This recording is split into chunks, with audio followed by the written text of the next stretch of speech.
Masih dalam suasana Hari Raya Idul Fitri 1444 Hijriah, Ketua Fraksi PKS Partai Keadilan Sejahtera DPRD Kota Palembang menjalin silaturahmi dengan warga, yakni dengan bermain futsal bersama di lapangan Tiger Futsal, Jalan Macan Lindungan pada Rabu malam.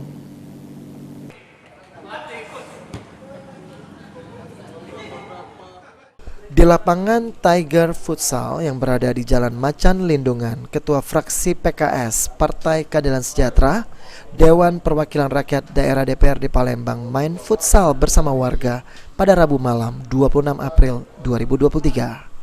Semakin malam, pertandingan semakin seru, di mana para pemain saling serang untuk mencetak gol, namun tetap menjunjung tinggi sportivitas antar pemain.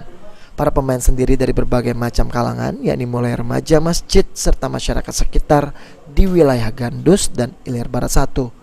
Ketua Fraksi Partai PKS DPRD Kota Palembang Muhammad Hibani mengungkapkan, main futsal bersama warga ini dalam rangka menjalin silaturahmi karena masih dalam suasana Hari Raya Idul Fitri 1444 Hijriah.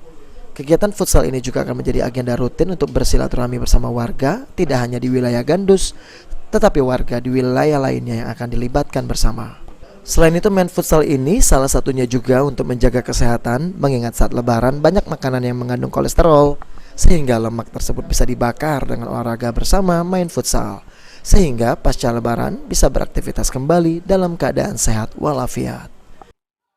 Insya Allah ini jadi rutin, khususnya untuk remaja-remaja di sekitar Gandus dan Ilir Barat 1. Jadi itu tujuan utamanya, silaturahim dan memasyarakatkan kembali olahraga, karena ba'da Ramadan ini biasanya malas-malas untuk olahraga gitu.